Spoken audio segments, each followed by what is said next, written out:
Hey, yo, and what is up, everybody? Thank you so much for joining us once again here tonight for our official Monday Night Raw review. And we are going to waste no time and get started talking about it right here and right now, because there's a lot to go over on the Sledgehammer Wrestling Show. Let's do it, baby!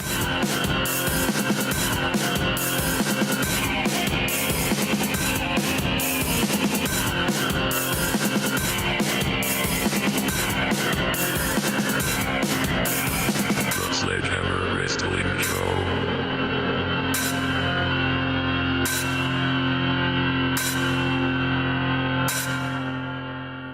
All right, wrestling fans, thank you so much for joining us here once again tonight for our official Monday Night Raw review. I am your host, Nick Nightmare. This, with me as always, is Blue, the World Heavyweight Champion of Microphones. And tonight we had a episode of Monday Night Raw, and I'm going to tell you why I'm just meh about it in just a minute. But first, we got a few quick notes to go over. First of all, I want to tell you guys that I've been working endlessly all day long to edit together a nice little 13 minute piece of video footage encompassing my whole entire SummerSlam weekend. And it will show you guys just a little peek inside of a little bit of House of Glory, a little bit of my live stuff that I saw at NXT. I don't want to get flagged for anything, so I didn't put anything that great. I made sure I was in most of the footage that I put up, especially as pertains to WWE. This way I don't cause any nonsense. But, I didn't go crazy. I just put a little bit of this, a little bit of that. And I invite you all to take a look at it. It should be done rendering by morning, if my computer doesn't crap out on me. And look for it on the channel sometime tomorrow before SmackDown. SummerSlam was garbage. We all know about that. And another announcement we have to make. We got a little bit of breaking news. And reports are coming in that Asuka has been injured at TakeOver Brooklyn. She has a broken collarbone and is looking to be out for the next 8 weeks. That is a long amount of time to be out. I do not know if they are going to relieve her of the championship due to her inability to compete thanks to this injury. I have no idea what they are going to do. That is all I know about it at this time. We will keep you guys abreast of the situation as more information is made public. Also, the WWE officially announced the signing of the man of the hour, Lio Rush, former House of Glory Crown Jewel champion, former CZW champion, Ring of Honor champion. Lio Rush, who I met at House of Glory, Never Trust a Snake. I was hanging out with the guy like we were a couple of buds. We were talking a little bit of wrestling. I took a picture with the belt. If you guys didn't see that, go check out everything else I have on the channel. You can see some of that. I thought to put it up here, but I forgot to load it in the preload screen, so I can't pull up the picture right now. I'm sorry about that. But, in any case, Lio Rush coming to NXT today was actually his first day at the Performance Center. Congratulations, Leo. I look forward to seeing him on TV, and wait till you guys get a load of Lio Rush. He's something special.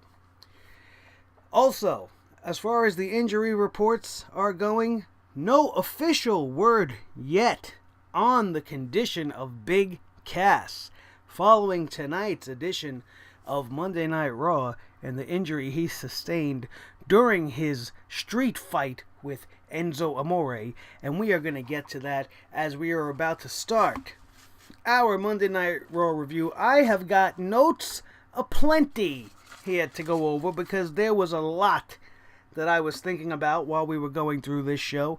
And first, before we get into the show itself, I want to just make mention of Corey Graves.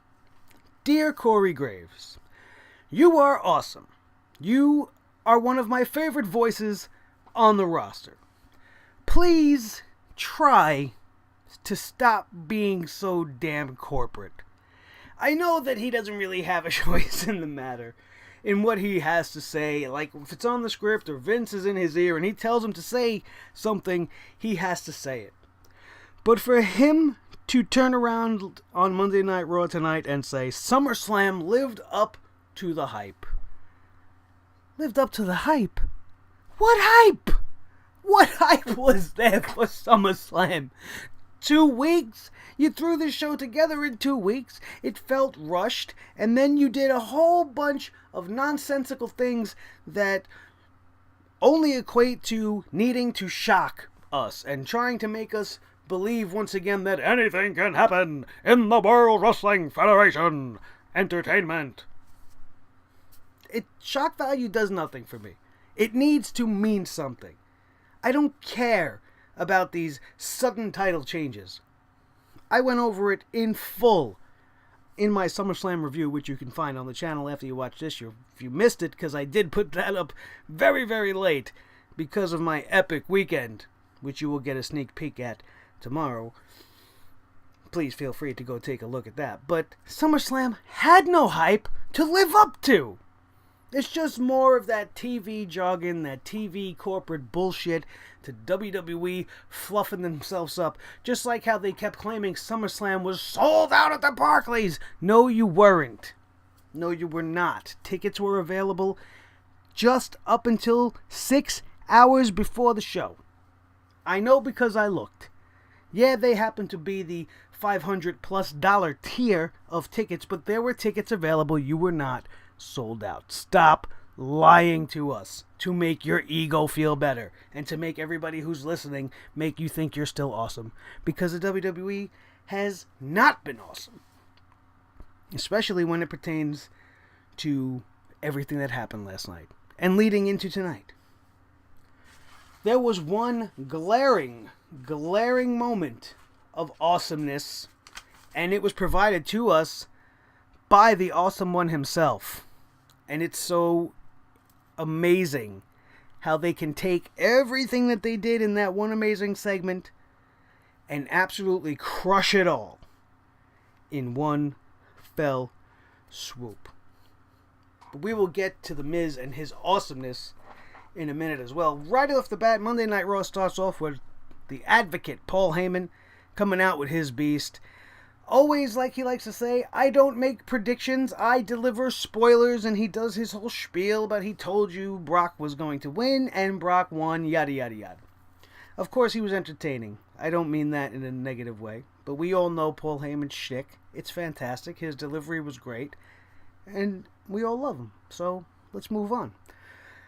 Braun Strowman would come out and would start this show off immediately where SummerSlam ended between the two big monsters, and I could not have been more excited. The beginning of this show got me hyped. I was hoping more for Samoa Joe to be the next in line, but I have absolutely no problem with it being Braun Strowman because the guy is a masterpiece. He is a goddamn masterpiece. He is probably the last great creation that will ever come from Vince McMahon. It took a little while to get there, but we are there. And no mercy. Brock Lesnar versus Braun Strowman. 1-on-1. I cannot wait to see this match.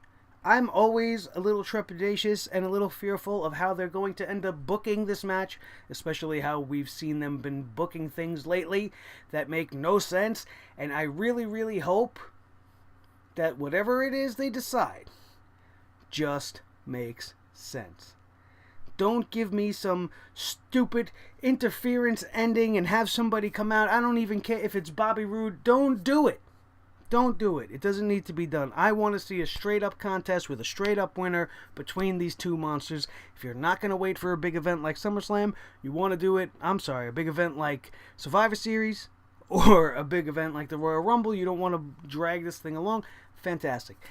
Do it. Let's see it. Let's give the title to Strowman, and let's move along. Enzo versus Big Cass in the street fight, as we mentioned earlier, kicks off very slowly. It was mildly interesting at best, only because Enzo seemed to kind of actually be in this match. And in a street fight scenario, I don't mind Enzo because we're not wrestling. And any guy with two good fists can fight. Whether or not he wins or loses is not the issue. The fact is, any man worth a lick can throw up his dukes and go down, street fight style. Best man wins. And in this case, Enzo gets lucky as shit. Because Big Cass gets hurt, pops his leg going over the top rope, landed awkwardly, did something to, I believe, his left leg. I'm not sure if the camera angle's tricking my sensory perception. It might have been the right leg. I got to go back and look at it again, to be honest with you. But Big Cass is hurt. Like I said, no further information. We don't know how long or what really is going to go on with this injury. But lucky win for Enzo. And maybe this luck will turn his WWE career in a right path, because they had no choice but to give the guy the win. A cheap win, may it be, but it's a win. It's something that Enzo doesn't get. Maybe this will kickstart something for him. I don't know. Maybe he'll get punished for hurting Big Cass, even though he had absolutely nothing to do with it. Who the fuck knows? Speaking of punishments, the next segment would be Dana Brooke, which was a punishment for me and my eyeballs, and Emma, who is being booked absolutely ridiculously.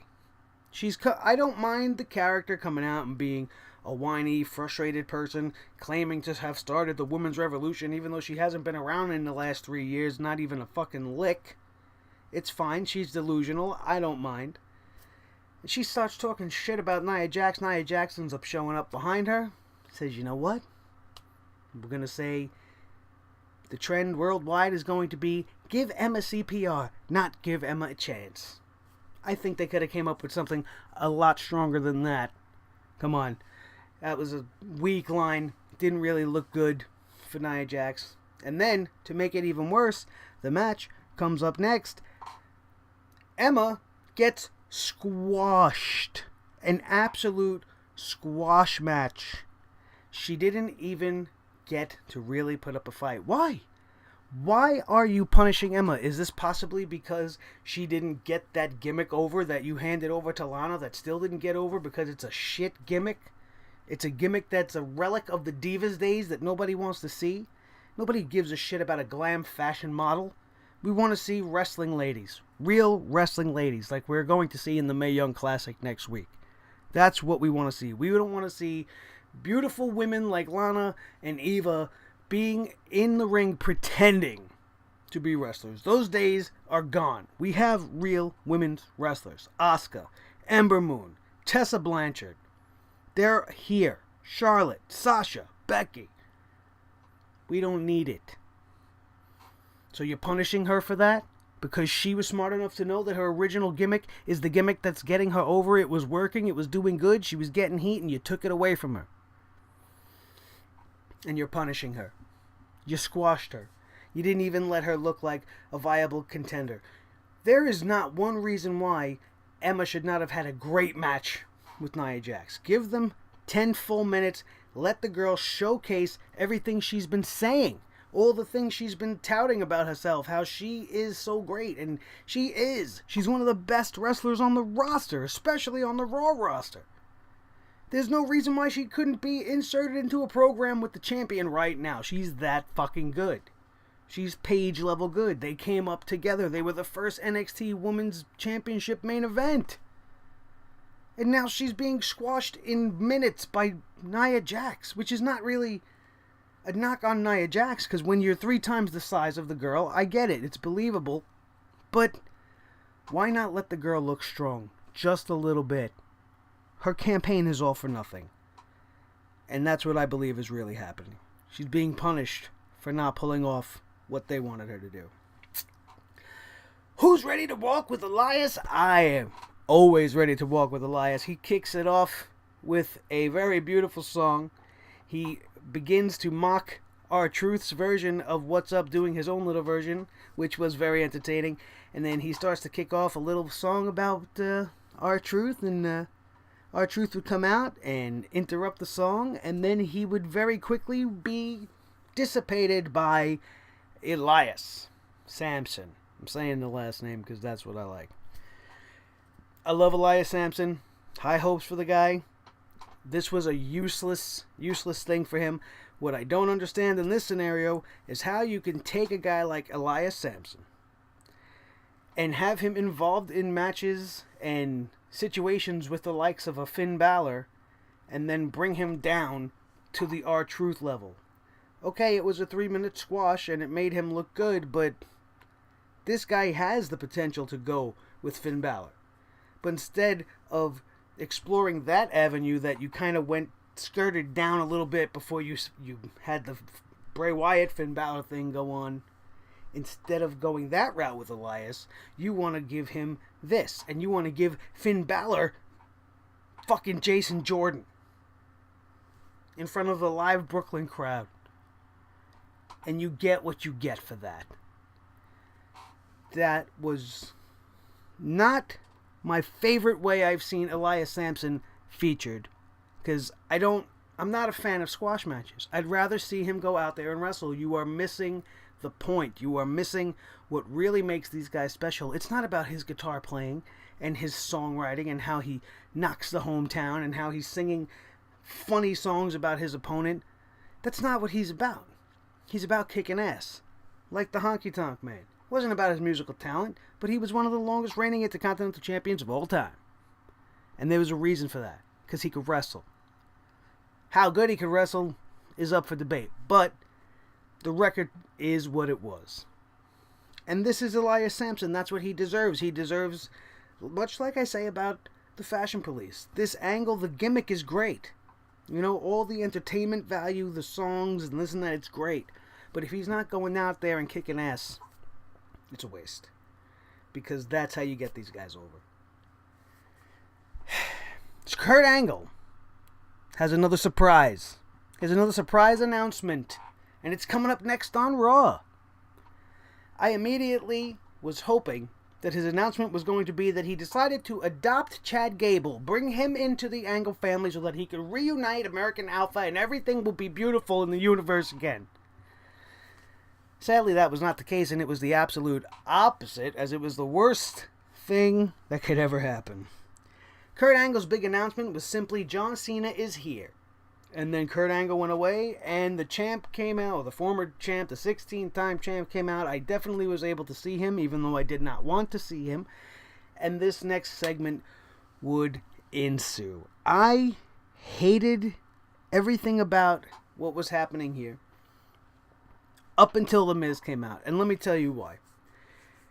Because this angle, this match, everything that they have planned between these two guys right now should have happened 2 months ago in June.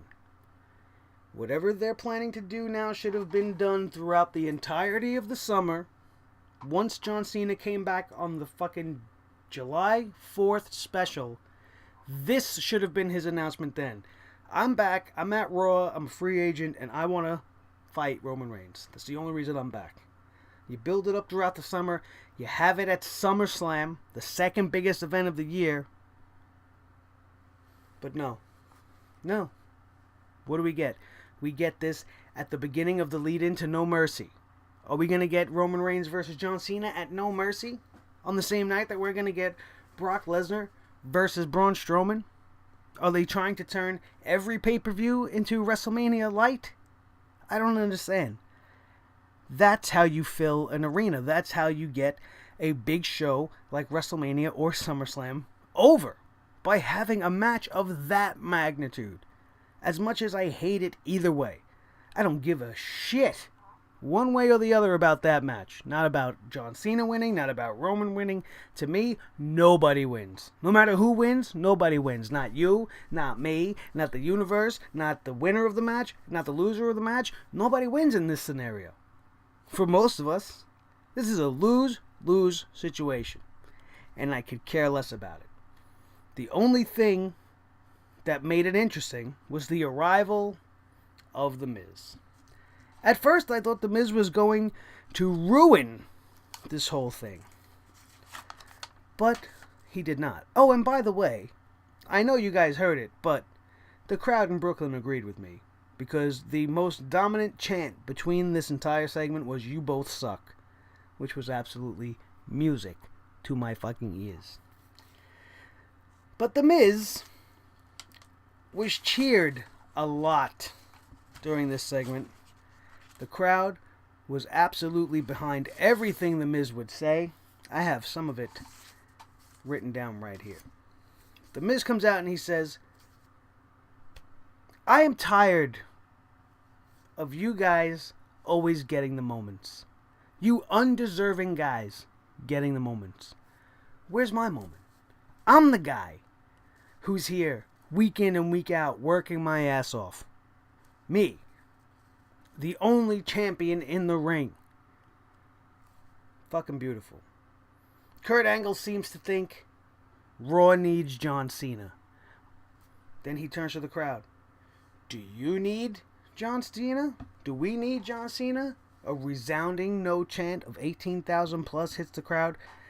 They were absolutely on fire, and so was The Miz. The passion in the delivery of everything that he said, it was fucking beautiful. He gave me chills. He was echoing the sentiments of all of us who are sick to our stomach of seeing guys like Cena and guys like Reigns pushed to the top, jammed down our throats till we can't breathe anymore and we feel suffocated by the very thing that we love the most. And The Miz pointed this out very poignantly and absolutely beautifully. And John Cena, of course, had to be a fucking monkey about it. He had to not take anything seriously. He was making a joke out of everything The Miz says. The Miz turned his sights to Roman Reigns. You say this is your yard? This is not your yard. This is my show. It was fucking fantastic. John Cena turns around and he says, hey, listen. I got an idea. How about me and this guy versus you and one of your goons? And then Samoa Joe's music hits. And for a moment, I was a little concerned that we were about to see a turn by Samoa Joe and that he was going to align himself with these two guys, which would make zero sense, to go up against the three members of the Mr. Rush. Much to my immediate pleasure, that was not the case, and Samoa Joe said, if you're going to have a partner, it's going to be me, because I want a piece of Cena. And Roman, I own you. One-on-one, I'm looking at you dead in your face, and I'm telling you, I own you. And I'm here for John Cena. He didn't even have anything to say to John Cena. He just punched him right in the face. Next thing you know, chaos has ensued. This was the absolute best segment of the entire fucking night. And by the time Raw would go off the air, it would be made absolutely useless. We will get to the main event in just a bit, but let's continue. We were treated, and I use that word lightly, to a Cruiserweight 8-man tag team match. Noam Dar, Arya Daivari, Tony Nese, and Drew Gulak versus Cedric Alexander, Rich Swann, Gran Metalik, and Mustafa Ali. Did you give a shit? Did you? Did you not go to the bathroom during that time? Did you get up and make yourself a nice, delicious sandwich and put some peanut butter and jelly together? Everybody loves a little PB&J. Maybe a nice cold glass of milk because nobody gave a shit. And when you started to do all this, you realized by the time you got the peanut butter on the side of the one bread, before you got the jelly out, the fucking match was over. Are you out of your fucking mind? This was a waste of time. These multi-man cruiserweight matches are senseless. And they don't even let us see it. You know, we went in 2 minutes and 20 seconds, commercial. We came back from commercial after about 3.5 minutes of commercial. We had 3 minutes more of the match. Cedric Alexander, lumbar check to Nese, 1, 2, 3, over. By the time you finish making your sandwich, you missed the only one good thing that happened, which was a beautiful springboard top rope moonsault to the outside by Gran Metalik, executed to perfection, absolutely beautiful. But is 10 seconds worth of perfection worth sitting through 5 minutes of commercials and 4 minutes of match? I'm done with the Cruiserweight division on Monday Night Raw. Leave it on 205 Live where people can still not watch it because you're ruining that division more and more. It's almost like you're not even trying because you don't care. After this match, we would have an interview with Neville in the back, and he said some stuff. You know, and I don't want to get too down on it because he's great. And even his interview tonight was great. But after losing and winning back the championship, who cares? Neville was in the middle of a fantastic 8-month run, and instead of allowing him to continue on and be a dominant champion, you force him to blemish his record. How can this guy still go around calling himself the king when he got beat by Akira Tozawa? One of Titus O'Neil's fucking jerks. Titus O'Neil would come out in the middle of Neville's interview, pretty much just to challenge him to a rematch for Tozawa on 205 Live tomorrow night. Who cares? If Tozawa wins this match and gets the title back, I will never watch 205 Live. I don't watch 205 Live. I don't. But I will really, seriously, not even watch the cruiserweights anymore. I don't care. The indecisiveness with their world title holders and the flip-flopping of title belts, like I said in the show last night, is driving me insane. That's not how you build titles. With the numbers game. 4-time champion Sasha Banks. 2-time Cruiserweight champion Neville. It would be much more impressive if he was the longest reigning Cruiserweight champion by over a year. Just like they're doing with Asuka, 500 plus days. Why do you think she's so popular? Because nobody is ready for Asuka. It's fucking beautiful. And I don't know why they can't do it on the main roster. Rollins and Ambrose are coming up next. But before we would go to this segment, we would see a commercial by the Fashion Police and Alexa Bliss for Domino's Pizza. Now, why are some of the best wrestlers on the roster being forced to sell food? Whether they're being HBK shelling fucking out chicken for Colonel Sanders, which I thought was a dream. I thought I had maybe had too many drinks at the bar. And I didn't think that really happened. I thought I imagined that Shawn Michaels fucking chicken commercial until they showed it again and again. And I was horrified, just as much as I was the first time. I thought it was a hallucination. I didn't even believe it was true. And now we have this other thing for the Domino's with the Fashion Police searching for the fucking Domino's, and then Alexa Bliss eating fucking twisted bread. Why? Because she's Twisted Bliss? So we have to have a twisted knot? Why don't you let her be the fucking world champion so she can go sell fucking Domino's? That's why she's not the champion anymore? Because you need her to go sell fucking food? Breezango can't be taken seriously? Let's make them go sell food? The list is ridiculous. Goldust, Becky Lynch, Ty Dillinger, Tyler Breeze and Fandango, Alexa Bliss, HBK, all become nothing but spokespersons for whatever the WWE wants. Dolph Ziggler had more time tonight than I have seen him in his career on TV, thanks to Cricket Wireless. He should thank them a lot, because he's been on TV more tonight than he's been in the last 7 months. Was it any good? Who cares? It's a Cricket Wireless commercial. Doesn't matter. That's what he's relegated to. Yeah, just go do this. Do this for us. Make some extra money. Leave us alone. Don't worry about your push. Go push Cricket Wireless. Get the fuck out of here. We come back to Rollins and Ambrose celebrating in the ring. Seth Rollins doing his best Adam Cole impersonation throughout the whole entire night. After every single fucking sentence he says, he's going, baby! And I'm like, Cole's got to be sitting downstairs, backstage, all combined into one, wherever the fuck he's hiding. Probably getting pissed off. And I don't know if that's Seth Rollins' motivation to already begin to plant the seeds for a possible Adam Cole versus Seth Rollins match. Maybe it's something that means a lot to him. Maybe they're good friends and he's just trying to bring it out. Maybe he was trying to get the fans to get an Adam Cole chant going on. I don't know what the reasoning was for it, but he was definitely doing Adam Cole's baby after the end of almost every sentence he said. This would be stopped by the Hardys coming out. Now, again, problems, people. Problems here. Two big problems. One, face versus face. These are essentially the two biggest, most popular teams you have on your roster right now. One of them is newly formed. One of them is legendary.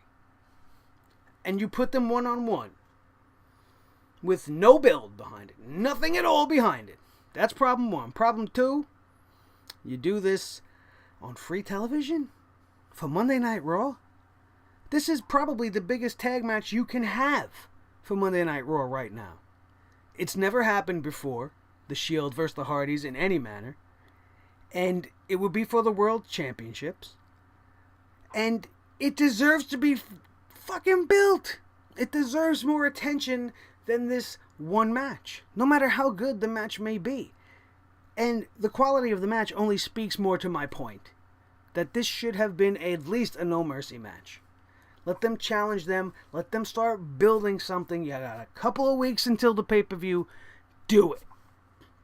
Don't just throw it out there on Raw with nothing. It made no sense. Just because they're the world champions, the Hardys are going to come out and challenge a good guy tag team. A good guy tag team is going to come out and go, hey, you guys, we're good guys too. We're going to come out and mess with you. Doesn't make sense.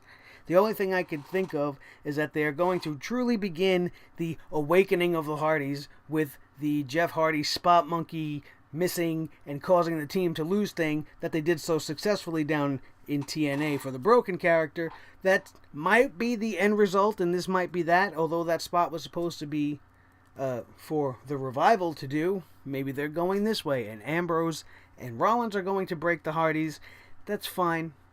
I guess that's fine. This match tonight, as good as it may have been, no build, no reason for it. Who cares? Who cares? This match deserved hype. You could have at least set it up for next week, just like you did with Sasha Banks and Alexa Bliss, which is what happened next. Sasha comes out to celebrate. Alexa comes out to stop her. The match is made for next week. The end. Nothing more interesting than that. Other than seeing Alexa's pretty face, there was no reason for this entire segment to even happen. This could have been something easily announced at WWE.com. We didn't need to see her unless she was going to wrestle. How about that? How about you let the fucking champ wrestle? Huh? Why not? She doesn't have to defend the title, but at least let her wrestle. No, she comes out, blah, blah, blah, Alexa Bliss, blah, blah. And then Alexa comes out, blah, blah, blah, I don't think so, blah, blah, blah, not tonight, blah, blah, blah. Sorry, ladies, I wasn't interested. I'll be interested next week when you guys go one-on-one. One of the most interesting little segments of the night, though, was when the Miz was backstage. They were trying to game plan for the end of the night, and Samoa Joe, who's part of this team, was sitting back there, all in his towel, all intense, just sitting there, pops up, and he's like, listen, this is how it's going to go. You two idiots stay on the outside and protect the perimeter. You do this unique style thing you do, and I'm just going to go do what I do. Let's do that. I'm the fucking general here. He came out, General Joe.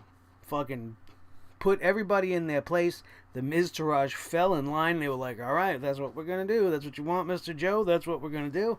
And I thought it was fucking great. I loved it. Samoa Joe, anytime he touches a mic, he is fucking fantastic. Anytime he gets in the ring, he is one of the best in the business. And hopefully this leads to bigger and better things for him down the line than being a tag team partner with The Miz. Jason Jordan versus Finn Balor. This match. They should be ashamed of themselves for even booking this match. This poor kid didn't have a chance. The crowd, as good as Finn Balor is, and as over as he is in New York, the WWE tonight has shown the world exactly how much they have failed with the character of Finn Balor, because the crowd only cared about the fucking beach ball during a Finn Balor match. Was it because it was against Jason Jordan? Definitely didn't help the matter. But is the WWE Universe over Finn Balor after yesterday? We got the Demon, now we're done with it? I don't know. It was very, very odd to me. The crowd was not into the Demon at all.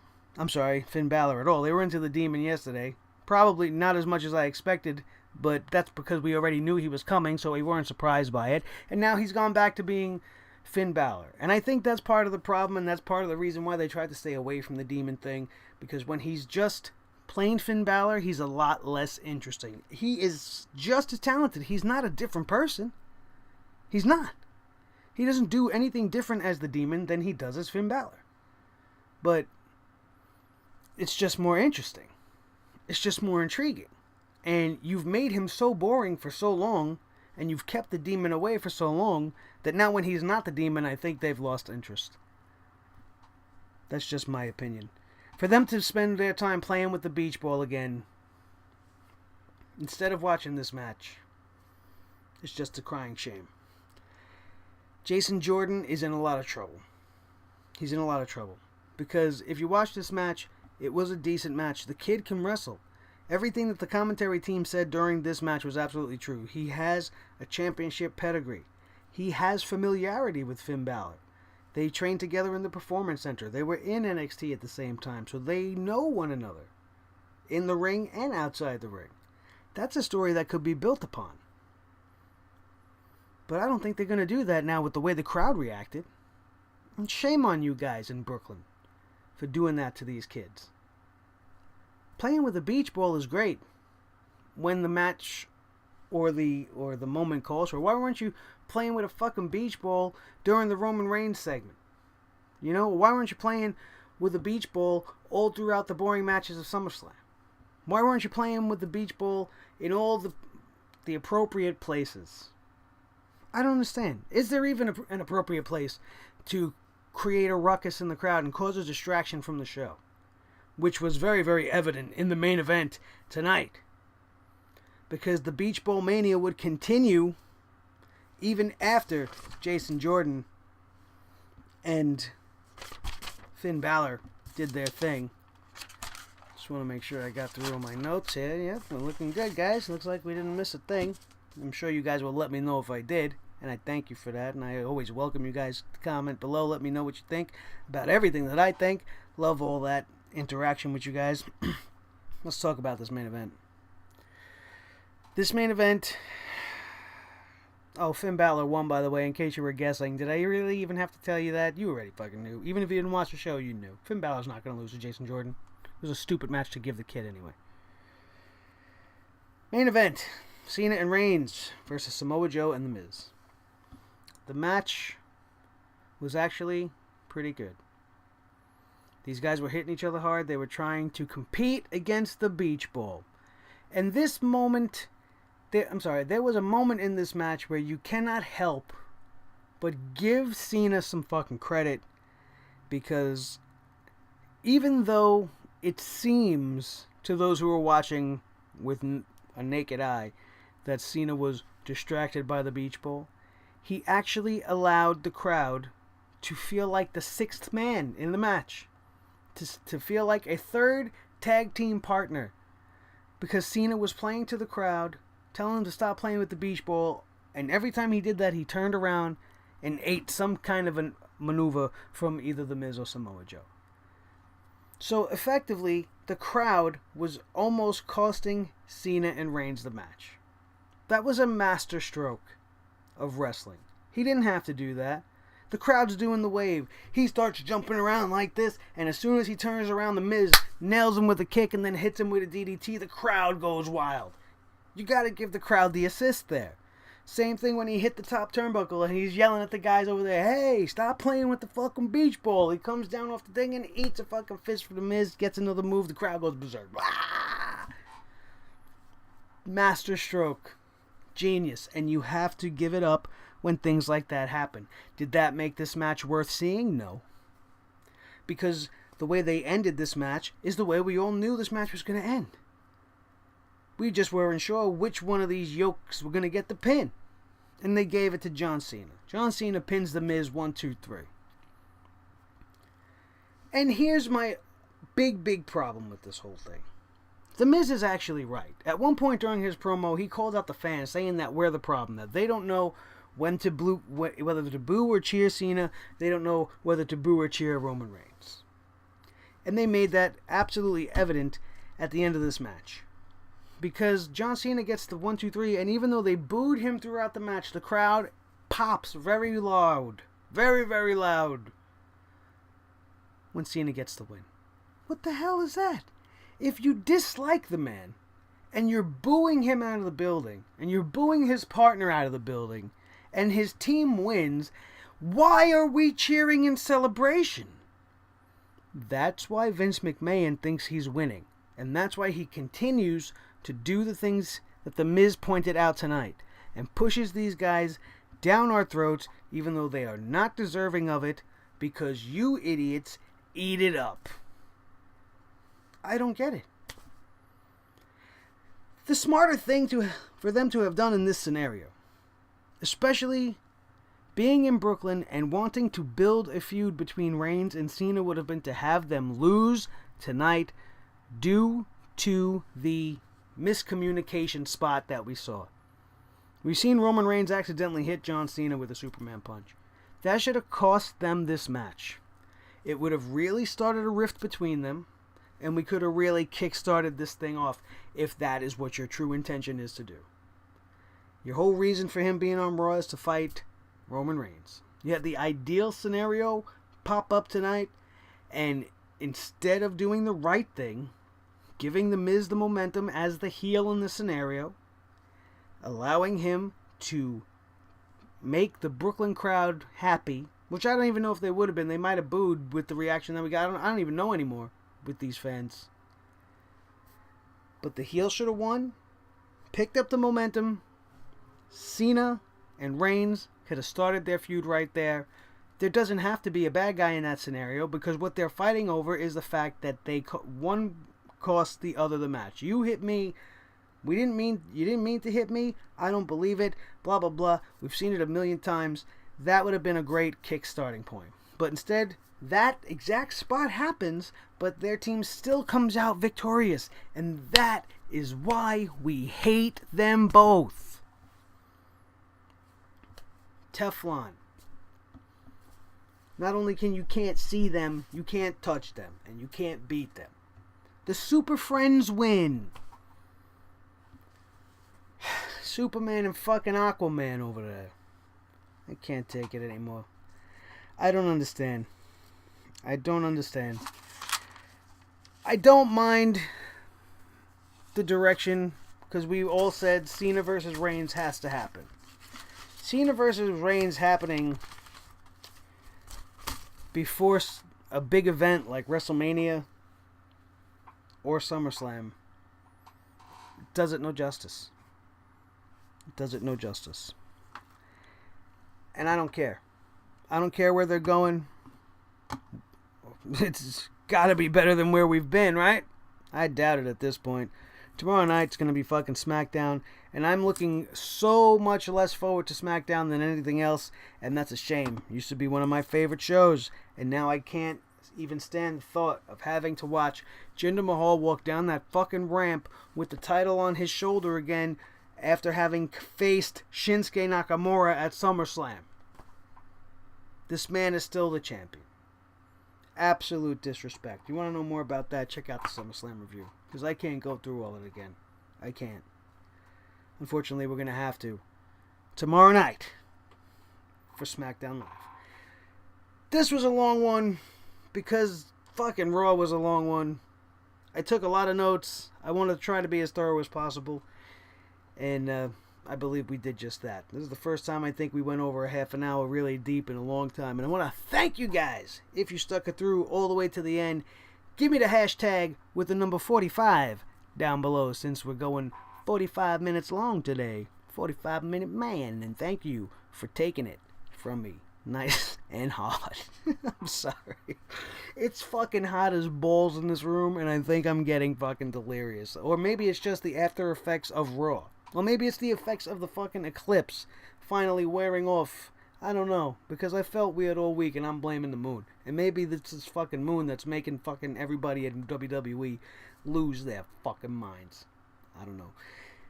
This has been the Sledgehammer Wrestling Show, right here on Sledgehammer TV, only available on YouTube.com for now. Thank you guys so much for being here again. This has been a fucking exhaustingly exciting week. We got one more day to go. One more day to go, and it'll finally fucking be over. I am Nick Nightmare. This is Blue the Snowball Microphone, and we are out of here.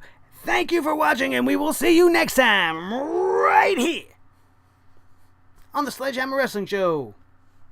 Have a good one.